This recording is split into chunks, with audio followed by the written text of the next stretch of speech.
Hey guys, I'm Poopface, and welcome back to the Battle of Europe. In this episode, shit gets real. Very fast.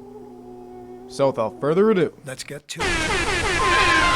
as you may have recalled from last episode, we saw Rome being elected the world's greatest city of the classical era. Hip hip. Hooray! We see the Siberians settle the city of Chimgi-Tura. As we take a gander at Ireland, we see that they have 2 settlers ready to explore and navigate the Atlantic. It is important to note that both the empires of Spain and Morocco are expanding, and soon they will be in close contact with each other after the settling of Barcelona and Casablanca.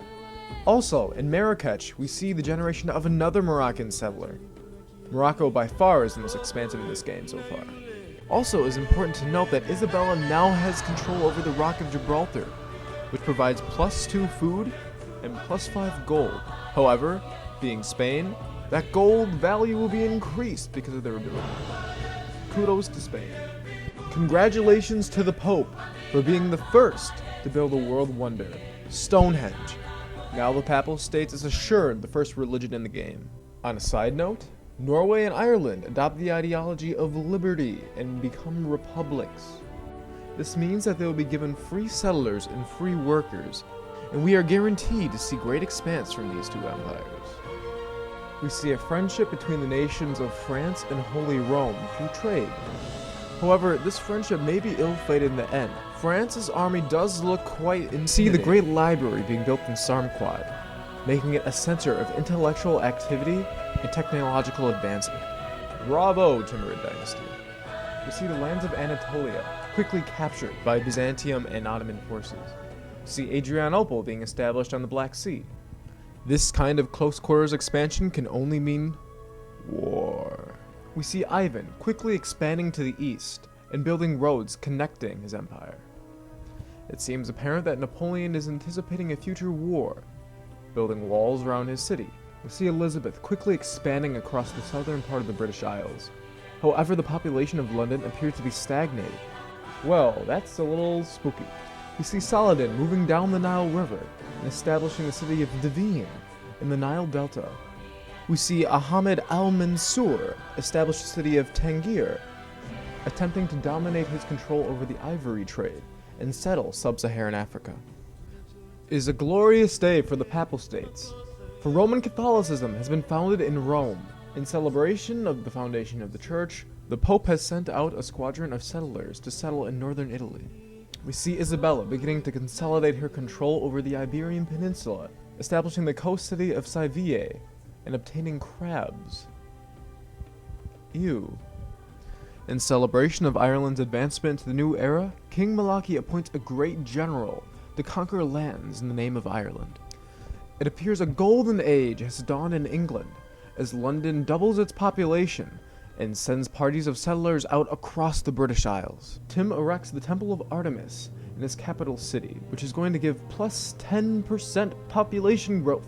In other news, the Ottomans create the statue of Zeus in their capital, which will give +10% combat strength when attacking cities. Therefore, it is quite possible that the Ottomans will be going to war in the future.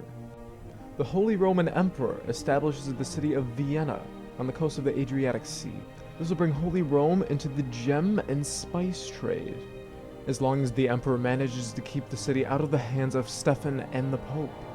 It is a glorious day for Casimir, for he has erected the Mausoleum of Halicarnassus in the city of Warsaw. Ahmed al-Mansur introduces the world to Islam. We see the religion of Judaism appear in Jerusalem, which makes perfect sense. Also, David prepares a massive army consisting of catapults, spearmen, warriors, and archers. We see a settler in Cairo. If Saladin places that in the wrong spot, it could mean war that could be disastrous for Egypt.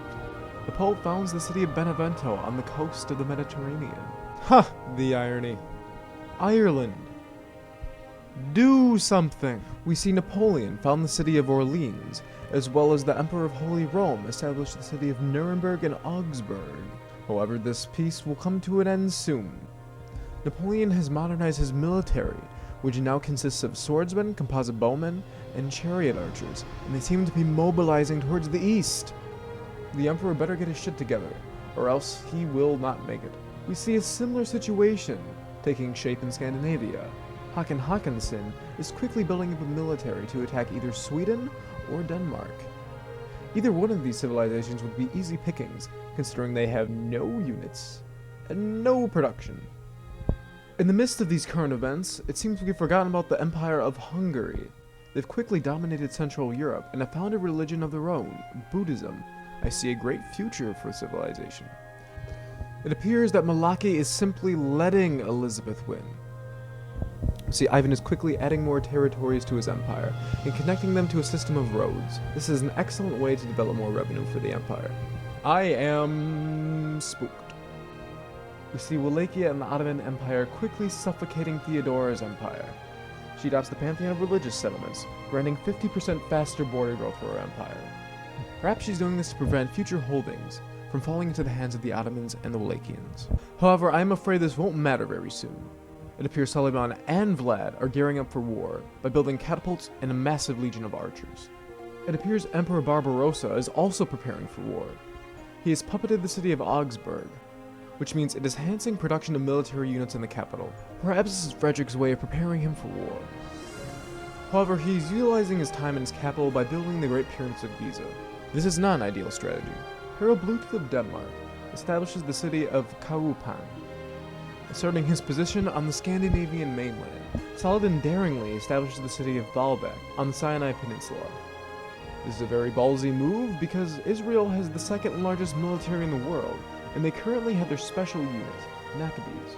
Now Saladin and David scramble to obtain Mount Sinai, which produces +8 faith. Whoever obtains this natural wonder will have the dominant religion of the region. It seems we find ourselves in the midst of an era of peace.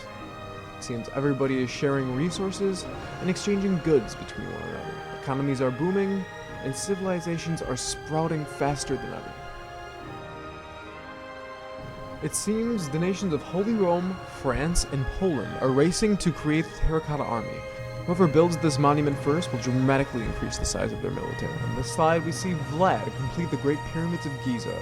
This will give extra production bonuses for his workers, and as a result, will help him build roads and create farms faster than any other civ. In the wake of the Jewish threat, Saladin quickly bolsters his military, building warriors, spearmen, and horsemen to patrol the borders of Egypt. In addition, the religion of Confucianism is founded in Cairo. David sends his special units to the Timurid Empire to flex his military muscles.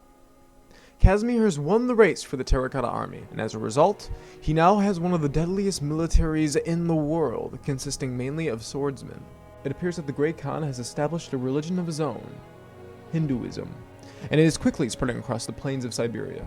It appears that this religious fervor has spread even to Spain, as Isabella adopts Shintoism as Spain's new official religion. Barbarossa takes new precautions for the future war with France, by putting Nuremberg into a puppet city-state. This is granting even more military production for Aachen. For the first time in the game, we see Iceland doing something relevant. Building the first trireme of the game, the scramble for Mount Sinai intensifies as David expands southward closer to the mountain. And Malaki continues to wither away his time, while England takes the territories that should be his. Stefan founds the city of Miskolc, which cuts off Holy Rome from Vienna, making the city impossible to develop. Timurid continues to establish settlements on the Fertile Crescent. Hopefully this will bring its population up quite significantly. As it stands, the Timurid Empire only has a population of 44,000, placing it at the second smallest in the world as of right now. Za, the Pope city of Rome, has once again been in the midst of this Ottoman invasion, Theodore is a mere sitting duck. It's gonna take some major strategy to, Saladin wins the race for Mount Sinai. As a result, David is furious, and he sends his finest warriors to the border of the Egyptian Empire. It is now electric in the air. As Adrianople falls into the yellow, Constantinople's workers quickly evacuate the area. Still spooky. In the meantime, Ivan's holdings grow and rival that of the Siberian. Danish longboats are spotted, scouting out the Baltic Sea. Adrianople falls to the Ottomans, and Theodora is left with nearly nothing to defend herself. Nicaea also enters the yellow. Lycia instantly falls to the Ottomans. Constantinople takes heavy fire. Theodora gives her last commands and orders the city to be evacuated. Boatloads of citizens flee Constantinople into the Black Sea. Marrakech becomes known as the City of Gold. Mansour erects massive gold walls around the city of Marrakech and begins creating gold mines, putting his empire at the top of the gold trade in North Africa. Also, Mansur builds the Parthenon in Marrakech, granting the empire extra culture. Napoleon declares war on Holy Rome, and in response, overnight Barbarossa builds the Great Wall of China. What a play! What a play! The French soldiers that arrive at the border are shocked to find that the entire country is surrounded in walls. I guess Barbarossa knew what he was doing all along. Will the war break out in Scandinavia? Will Constantinople fall to the Ottomans? Who will win the battle over Western Europe? Find out next time.